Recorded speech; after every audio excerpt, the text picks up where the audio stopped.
नमस्कार। आप सबका बहुत बहुत स्वागत है। गुरु गोरखनाथ जी द्वारा रचित गोरख बाणी आपके सिलेबस में है। संपादक हैं डॉक्टर पीतांबर दत्त बड़तवाल। तो कुछ शब्दों की व्याख्या हो चुकी है, अब हम कुछ और शब्दों की व्याख्या करेंगे। इन शब्दों में कुछ आपके सिलेबस में है, कुछ उनके सहायक हैं, तो उनको क्रम से पढ़ने पर आसानी से समझ में आएगा। ये बड़े आसान है, चलिए इन्हें हम समझते हैं। हसिबा खेलिबा रहिबा रंग, काम क्रोध न करिबा संग। हसिबा खेलिबा गाइबा गीत, दृढ़ करि राखी आपना चित। चलो पहले इसी को हम समझ लेते हैं। हसिबा खेलिबा रहिबा रंग। आध्यात्मिक यात्रा में मस्ती की बड़ी भूमिका है, मस्त रहना। क्योंकि जिंदगी में जो कुछ मिला है ये छूट रहा है, रोज छूट रहा है। अगर हम पकड़ कर इसको बैठेंगे तब भी छूटेगा, और लेकिन हमको होगा तनाव।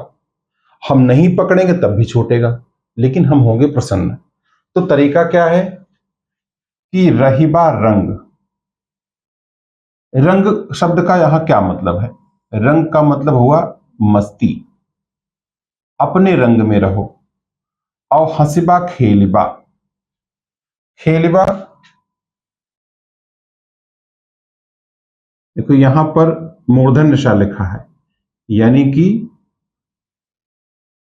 खेलो या खेलना चाहिए। अपने रंग में, अपनी मस्ती में, अपने स्वरूप में। यहां रंग का क्या मतलब हुआ? रंग का मतलब हुआ स्वरूप, मस्ती। अपने स्वरूप में, अपने मस्ती में, अपने स्वभाव में, अपनी रहनी में रहते हुए हंसो खेलो। मतलब यह बाहरी अभिनय, एक्टिंग करना। भगवान राम को देखो तो माता सीता को ढूंढ रहे हैं और पशु पक्षी से पूछते हैं, हे खगमृग हे मधुकर श्रेणी, तुम देखी सीता मृग नैनी। शबरी को उपदेश देते हैं, रावण से युद्ध करते हैं। इसके बीच वो तटस्थ हैं। तो हंसो खेलो, संसार में अभिनय करो, लेकिन रहो अपने रंग में, अपनी मस्ती में। काम क्रोध न करिबा संग। लेकिन तुम्हारे संग, तो ये संग किस चीज का होता है? हृदय का। यानी कि हृदय में, हृदय में, चित्त में काम और क्रोध का साथ न हो। क्यों? आपने सुना होगा कुछ चीजें ऐसी होती हैं, जैसे मान लो दूध। हम 10 घरों से इकट्ठा करके दूध ले आए और उसमें 1 चम्मच जहर डाल दें, वो जहर हो जाएगा। तो पूरी साधना नष्ट हो जाती है अगर कुछ बुराइयां हमारे अंदर आ जाएं। तो ऐसी बुराइयों में काम और क्रोध, कहते करामात कामात क्रोधो विजायते। दूसरे अध्याय में गीता में कृष्ण भगवान अर्जुन को कहते हैं कामात क्रोधो विजायते। काम से क्रोध उत्पन्न होता है। कैसे? काम न पूरा होने से, इच्छा पूरी न होने से क्रोध उत्पन्न होता है। तो क्रोधात भवति सम्मोह। जब क्रोध आएगा तो मोह पैदा होगा। क्रम देखो, काम, काम से हुआ क्रोध, इच्छा पूरी न होने पे। क्रोध से हुआ सम्मोह, सम्मोह या मोह कह लो। जब मोह होता है, आदमी मेमोरी काम नहीं करती, स्मृति भ्रम, स्मृति भ्रम। और स्मृति भ्रम से बुद्धि नाश, बुद्धि का नाश। अब बुद्धि का नाश होने से पतन हो जाता है। अब समझो, कामात क्रोधो विजायते, क्रोधात भवति सम्मोहः, सम्मोहात स्मृति भ्रमः, स्मृति भ्रंशात बुद्धिनाशो, बुद्धिनाशात प्रणश्यति। तो क्या करना है? अपने हृदय में काम क्रोध को स्थान नहीं देना है, काम क्रोध का साथ नहीं करना है, तटस्थ रहना है, निर्लिप्त रहना है। हंसिबा खेलिबा गाइबा गीत। हंसो, खेलो और गीत गाओ। गीत किसके गाते हैं आप? या गीत किसके गाते हैं? गीत गाते हैं प्रियतम के। गीत गाते हैं इष्ट के, गीत गाते हैं मस्ती के, ठीक, प्रीतम के गीत, इष्ट के गीत, मस्ती के गीत, गुरु का दिया हुआ भजन, गुरु का दिया हुआ मंत्र गाओ और हंसो खेलो, दृढ़ कर राखी अपना चित। जो आपका चित्त है, आपका हृदय है, उसमें परिवर्तन ना आवे, उसमें विकार ना आवे, उसको क्या करना है, दृढ़ रखना है।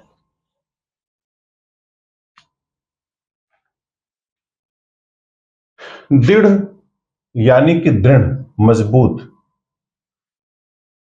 अपना चित, चित यानी चित्त, अपना चित्त कैसे रखना है, दृढ़ रखना है। दृढ़ कर राखिए अपना चित्त, अपने चित्त को मजबूत रखना है, दृढ़ रखना है, उस पर प्रभाव ना आवे। कहते हैं जैसे कीचड़ में कमल खिलता है, पानी में कमल खिलता है, लेकिन उससे अलग रहता है। तो हम रहेंगे वहीं पे, हंसेंगे खेलेंगे गीत गाएंगे, लेकिन हृदय में विकारों का प्रवेश नहीं होगा, मस्ती रहेगी। ये साधकों के लिए सावधानी बताया इन्होंने। आगे देखो, हंसिबा खेलबा धरिबा ध्यानम, अहनिश कथिबा ब्रह्म ज्ञान। हंसिबा खेलबा धरिबा ध्यान, हंसो खेलो और ध्यान धरो। अब ध्यान का मतलब क्या है, देखो यहां लिखा ध्यान करना नहीं, ध्यान धरना है, ध्यान धरना, धरना धारण करना। देखो ध्यान शब्द कैसे बना, धी धन्यान, इको यणची, यण स्वर संधि हो गया ध्यान। धी माने होता है बुद्धि, और यान माने होता है जहाज। जब हमारी बुद्धि यान बन जाए, उच्च केंद्रों में जाए, ध्यान, और उस समय क्या धारण करते हैं, इष्ट का, गुरु का दिया हुआ वचन, इष्ट का ध्यान, भगवान का रूप, जो भी आपने शिक्षा पाई हो गुरु से, मंत्र इत्यादि के माध्यम से, उसको धारण करना, बाहर से हंसना खेलना। अहनिश कथिबा ब्रह्म ज्ञान। अब देखो इसमें एक बारीक बात है। अह माने होता है दिन, और निश माने होता है रात। रात दिन ब्रह्म ज्ञान का कथन करो। अब चलो इसका क्या मतलब हुआ, समझ में आ रहा है, दिख रहा है।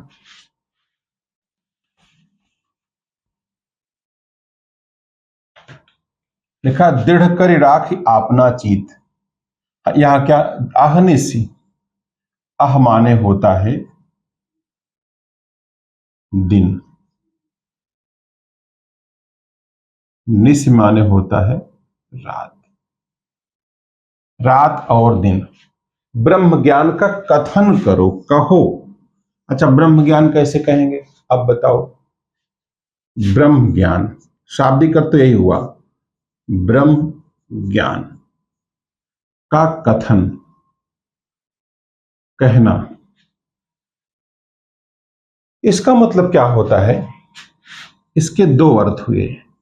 पहला अर्थ हुआ ईश्वर का गुणगान करना। प्रथम भगत संतन कर संगा, दूसर रतिमम कथा प्रसंगा। ब्रह्म के, परमात्मा के गुणों का गान करो। मेरे तो गिरधर गोपाल दूसरों न कोई, सीताराम सीताराम।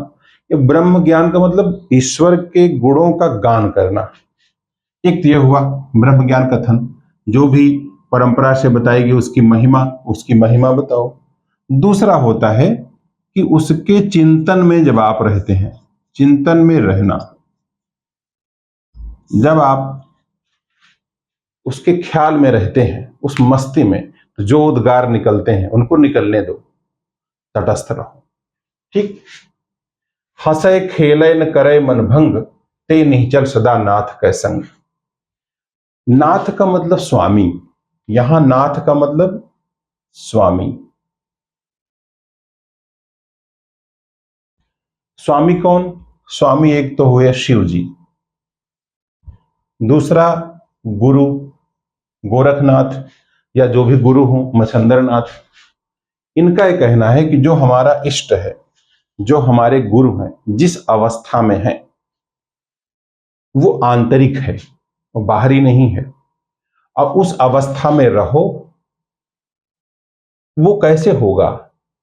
जब मन को हम विचलित न होने दें, भंग न होने दें। दिख रहा है? जब हम मन को भंग न होने दें, उस दशा में हंसे खेले, हंसो खेलो, न करे मन भंग। मन भंग करने का मतलब भंग यानी खंडित करना,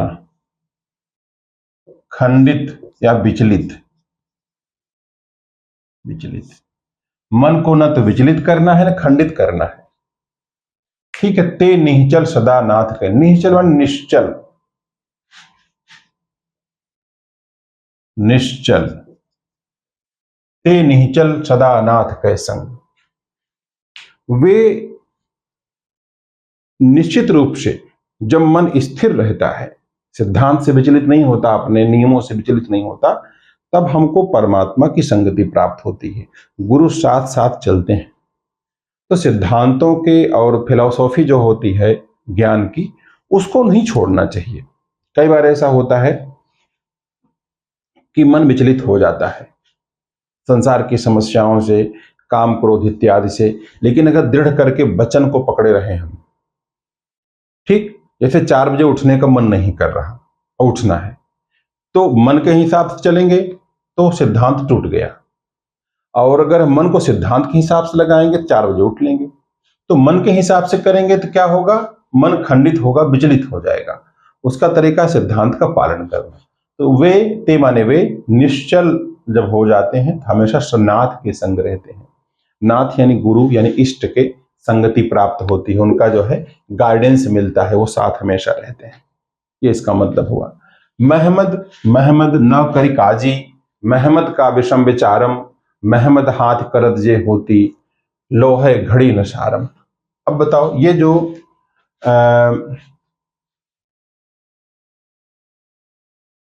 हम क्या कह रहे हैं, ये जो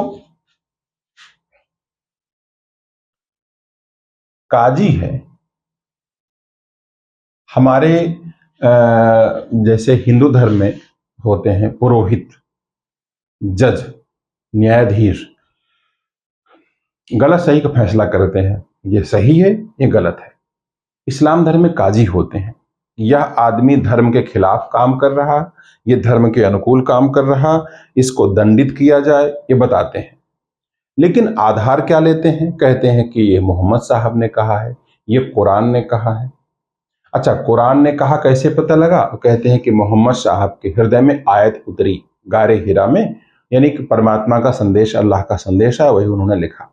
तो मोहम्मद ने जो कुछ कहा, मान लो परमात्मा का ही कहा, तो वह जो मोहम्मद ने कहा वह तुम समझ नहीं पाते। तो हे काजी, तुम मोहम्मद मोहम्मद न करो, उनका सहारा मत लो। क्यों? क्योंकि उनका विचार कैसा था? विषम विचार। विषम मतलब होता है कठिन, विषम मतलब होता है गूढ़, गूढ़, रहस्यमयी।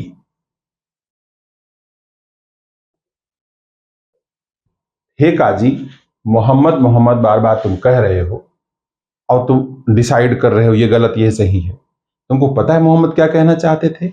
मोहम्मद का विचार तो बड़ा कठिन है, वो रहस्यमयी है, गूढ़ है, इतना समझना आसान नहीं है उसको। तो महमद हाथ करद जे होती, लोहे घड़ी न सारम। और जिस तलवार, करद माने होता है छुरी, करद, करद माने छुरी, चाकू, तलवार, कुछ कह लो। तो मोहम्मद साहब के हाथ में अगर छुरी है, तलवार, आदमी मारने के लिए नहीं, किसी को दंडित करके गला काट दो, उसका रहस्यमयी अर्थ है मारने का। लोहे घड़ी न सारम, वह जो है चाकू जो होगा वो लोहे का नहीं होगा, वो जो छुरी होगी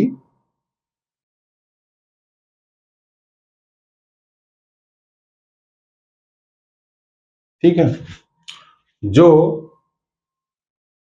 जे होती लोहे घड़ी न सारंग, उसका देखो सार माने भी लोहा होता है, सार माने सारांश, सार माने सार यानी मूल, उसका मूल घड़ी माने थोड़ा भी, इसका अर्थ जो है सार क्या है, वो लोहे की तलवार नहीं थी, माने वो बाहरी तलवार नहीं थी, तो तलवार कैसी थी, नैतिकता की छुरी, नैतिकता, अध्यात्म, उपदेश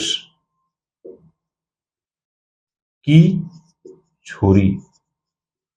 यह जो छुरी थी, छुरी कहो छुरी कहो, छुरी तो होता है वैसे, वो नैतिकता की छुरी थी, ज्ञान की छुरी थी, अध्यात्म की छुरी थी, वो लोहे की छुरी बिल्कुल नहीं थी। इसलिए मोहम्मद के नाम पर तुम ब्लैकमेल मत करो। मोहम्मद हाथ करत जे होती, अगर मोहम्मद के हाथ में अगर छुरी होती तो उसका सार ये नहीं है कि लोहे की होती। शब्दें मारी शब्द जलाई, ऐसा महमद पीरम। पीर माने गुरु, पीर माने गुरु। मोहम्मद कैसे गुरु हैं, उनका जो उनकी छुरी कैसी है, शब्द की, शब्द की, शब्द, शब्द से ही मारना और शब्द से जलाना, ऐसा महमद पीरम। मोहम्मद ऐसे गुरु हैं जिन्होंने शब्द का बाण चलाया, शब्द बाण, ज्ञान का बाण। कबीर दास ने क्या लिखा है, मतलब सदगुरु हमसु रीझ कर एक ही कहा प्रसंग, वर्षा बादल प्रेम का भीज गया संग सब अंग। और कहते हैं कि राम राम कहते कहते जी भड़िया छाला पड़ा, राम पुकार पुकार, अंखड़ियां झाई पड़ी पंथ निहार निहार। तो शब्द जो मारा, सदगुरु ने शब्द, शब्द का बाण मारा था। तो ये जो मोहम्मद गुरु हैं, इन्होंने शब्द का बाण मारा और जो हृदय में सोई हुई शक्ति थी उसको जगाया।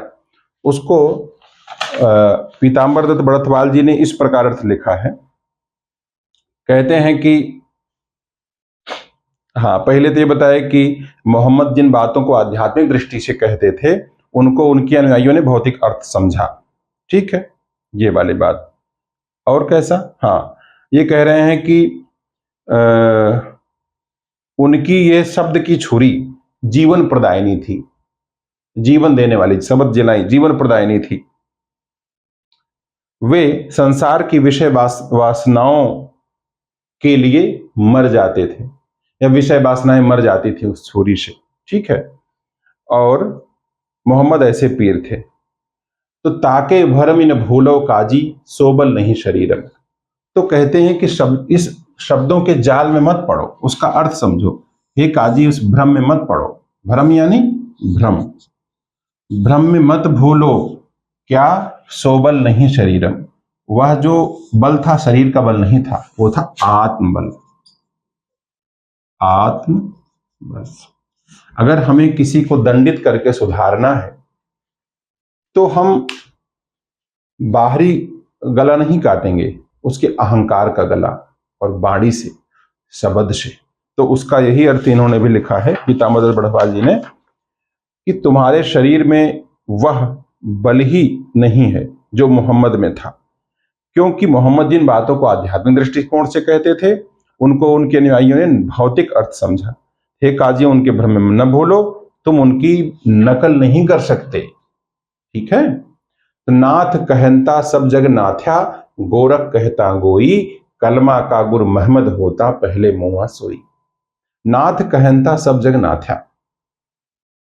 अब देखो, नाथ कहता सब जग नाथ्या, गोरखनाथ ने यह जो बाणी कही कि शब्दों के बाहरी अर्थ पर नहीं जाना चाहिए, उनका तत्वार्थ ग्रहण करना चाहिए। इसी तत्वार्थ दृष्टि के अभाव में माया को अपने वश में रखने वाले नाथ का नाम लेते हुए भी सारा संसार माया के द्वारा नाथ डाला गया है। ठीक है, गोरख का नाम लेते हुए भी आध्यात्मिक जीवन गुप्त ही रह गया। इसी प्रकार खाली कलमा के शब्द भी किसी का उद्धार नहीं कर सके, कलमा को चलाने वाले मोहम्मद भी न बच सके। योगी अपने गुरुओं को इसी शरीर से अमर मानते हैं। इनका कहना है कि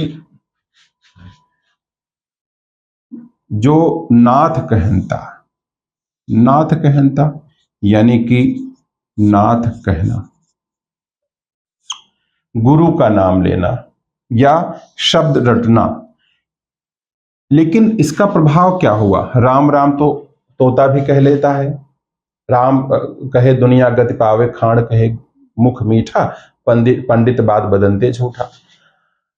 तो लेकिन सब जग ना था, सारा संसार अपने हिसाब से राम का नाम, नाथ का नाम, परमात्मा का नाम ले रहा है।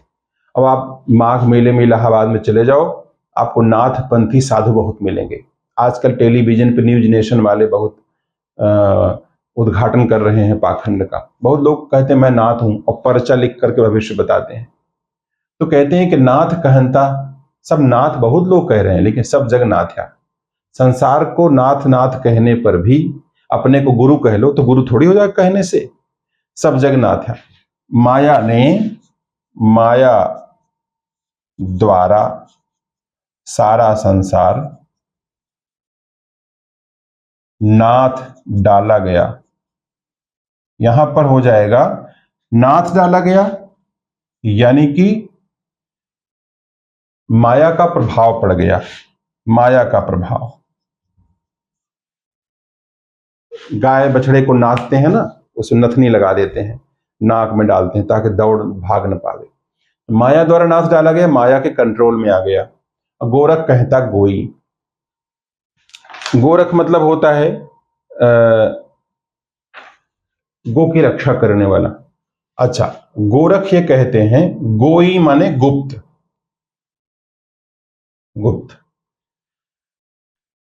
गोरख कहते हैं कि नाथ कहने पर भी स्वयं को नाथ कह लो, स्वयं को गुरु कह लो, नाम ले लो, फिर भी संसार की माया से बच नहीं सकते। नाथ कहते हैं कि जो मूल बात है, जो गोरखदास कहते हैं, गोरखनाथ कहते हैं, वो तो गुप्त रह गया। वो तो संदेश है, वो अनुभूति है, वो कहने से नहीं होता, वो अनुभूति अलग है, वो तो गुप्त ही रह गया। जैसे मोहम्मद साहब ने जो वचन कहे, इसके काजियों ने बाहरी अर्थ लिया, मोटा अर्थ लिया, सूक्ष्म अर्थ तो लिया ही नहीं। और कलमा का गुर महमद होता, पहले मुआ सोई। कलमा का गुर महमद होता। अब बताओ, कलमा का गुर महमद होता, पहले मुआ सोई। कलमा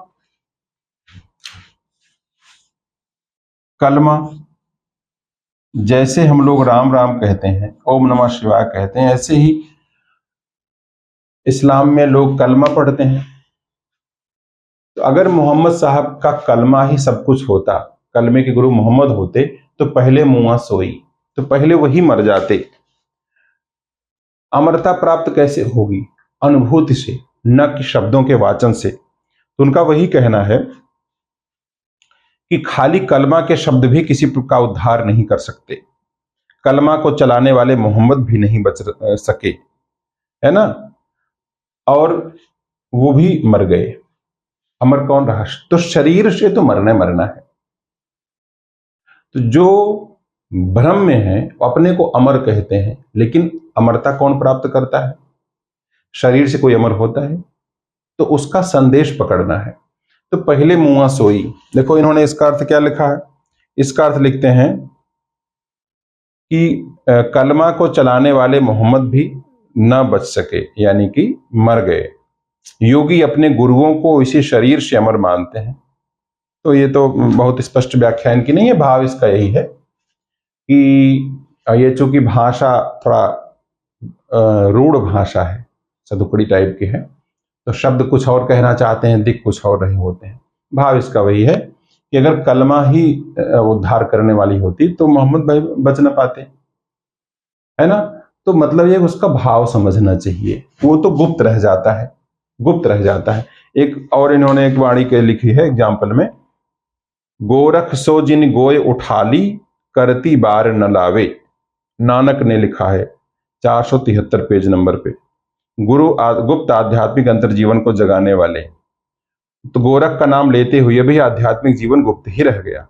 मतलब यह है कि कि बाहरी शब्द सब कुछ बयान नहीं करते, आध्यात्मिक जीवन एक आंतरिक चीज है। तो ठीक है, वैसे ही आप समझ लो। हम लोग नेक्स्ट पार्ट अगले भाग में बताएंगे, अगले वीडियो में। ठीक है, तो आप लोग जो है क्लास को ज्वाइन करना है तो मोबाइल नंबर आपको लिख देते हैं, ज्वाइन कर लीजिए 8303406738।